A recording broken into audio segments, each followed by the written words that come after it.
만화시장 최강자는 자타공인 일본입니다. 일본은 막강한 내수시장을 기반으로 만화산업을 주축산업으로 키워냈습니다. 그런데 웹툰의 시대가 도래하면서 이러한 시장의 균열이 발생하고 있습니다. 한국이 가진 세계 최고 수준의 웹툰 제작 역량, 이러한 능력이 디지털 시대를 맞아 각광받으면서 견고했던 일본의 우위 분야를 위협하는 양상입니다. 이러한 위기감을 드러낸 것이 얼마 전 일본 경제신문에서 발행한 기사이기도 합니다. 디지털 만화 시장이 확대돼 가는 현재의 추세, 이를 고려했을 때 한국산 만화의 도약은 시간 문제이지 않을까, 그런 예상을 해봅니다. 여기서 의미 있는 시장이 바로 인도네시아 시장입니다. 인도네시아는 아시아 5대 만화 시장으로 적절한 시장 규모를 가지고 있고 전통적으로 문화적 개방성이 뛰어나 새로운 플랫폼에 대한 수용도가 좋은 곳이기도 합니다. 또한 중국이나 일본처럼 반환의 흐름이 없고 인도처럼 지나치게 복잡하지도 않습니다. 아무튼 오늘은 한국 웹툰을 다룬 인도네시아 현지 매체의 기사를 소개해드려 볼까 합니다.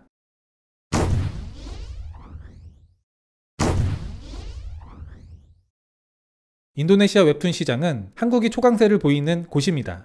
상위 유통 플랫폼 6개사 중 무려 4개사가 한국 업체입니다. 인기 웹툰 역시 상위 10위 안에 4개의 작품이 한국 작가의 작품. 디지털 시대가 왔음에도 여전히 종이 만화 시장이 월등히 큰 이유는 일본 때문입니다. 세계 만화 시장에서 일본이 차지하는 비율이 가장 높고 또한 일본이 시장에 공급하는 컨텐츠가 압도적으로 많습니다. 그럼에도 불구하고 극히 미미했던 디지털 만화 시장은 이제 인쇄 만화 시장 대비 17% 수준으로 올라왔습니다. 이러한 디지털 만화에 최적화된 게 바로 한국의 만화 산업입니다. 일본의 망가와는 다른 방식, 바로 한국의 웹툰 만화 산업이다. 한국의 만화 산업은 최근 K-팝과 드라마 이후 제3의 한국 문화 물결을 일으키고 있다. 만화는 한국 코믹스를 지칭하는 용어. 여기서 웹툰은 인터넷을 통해 배포되는 디지털 만화를 의미한다. 얼마 전 네이버는 방탄소년단과 협업해 웹툰을 런칭하기도 했다. 이번 사건에서 흥미로운 점, 이는 K-팝 최고의 역사를 쓰고 있는 그들의 이야기를 웹툰으로 만들었다는 점이다. 그런데 방탄의 소속사 빅히트는 왜 웹툰을 활용할 생각을 했을까? 이는 지난 몇 년간 웹툰이 한류 컨텐츠 장르로 인식되는 것과 더불어 한국 웹툰의 높은 경쟁력과 무관하지 않다. 인쇄 만화 시장은 2011년 약 86억 달러로 정점을 찍었습니다. 이후 점차 하락해 2018년에는 60억 달러로 줄어들었죠. 그리고 계속 마이너스 성장입니다. 반면 웹툰은 꾸준히 늘어 2018년 10억 달러까지 성장했으며 매년 8%가 넘게 성장 중입니다. 만화 시장에서 한국이 가장 경쟁력 있는 웹툰의 시대가 다가오고 있는 것입니다. 적어도 지난 10년 동안 웹툰 업계는 엄청난 글로벌 성장 잠재력을 실제로 보여주었다.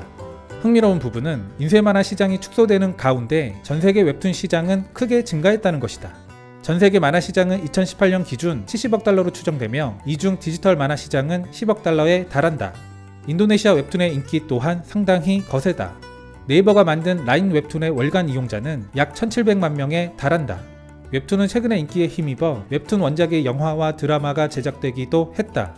우리에게 익숙한 가장 유명한 드라마 중 하나가 넷플릭스에서 방영한 김비서가 왜 그럴까? 기사는 웹툰의 역사적 맥락까지 짚으며 심도 있게 파고들기도 합니다. 그리고 이어 일본 만화와 한국 만화를 구분해 비교합니다. 일본 만화를 의미하는 망가와 한국 만화를 의미하는 만화.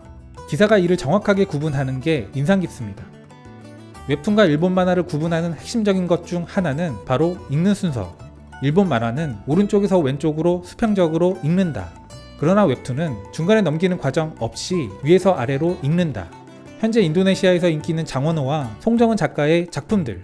이들은 처음 국제적으로 인기 있는 외국 만화의 스타일에 영향을 받았다. 그러나 웹툰 모델이 등장하기 시작하면서 일어난 변화. 바로 한국 사회의 독특하고 다양한 특성이 반영되기 시작했다는 것이다. 웹툰의 인기 요인 중 하나는 현지인들의 정서에 맞는 작품들을 계속해서 개발한다는 점이다. 한국산 웹툰의 경쟁력은 과거에도 인정받던 부분입니다. 그럼에도 불구하고 크게 주목받지 못했던 이유는 그 절대적인 시장이 작았기 때문입니다. 그러나 이제 웹툰의 시대가 본격 도래하면서 상황이 달라지기 시작했습니다. 변화에 예민하게 그리고 빠르게 반응하는 현대 한국 사회의 문화적 특성. 이것이 만화 시장에서도 그대로 발휘되고 있는 것은 아닐까. 또한 이것이 최근 일본과 우리를 상징하는 가장 큰 차이점이라는 생각입니다. 일본이 가진 장점, 바로 장인정신입니다. 일본이 현대에 들어와 경제대국이 될 수 있었던 이유, 그 중 하나는 한국전쟁이라는 그들 입장에서의 시대적 기회 요인과 더불어 그들이 가진 장인정신의 전통도 크게 작용했습니다. 그러나 디지털 시대가 도래하면서 그들의 이러한 장점은 오히려 방해 요인이 되기도 합니다.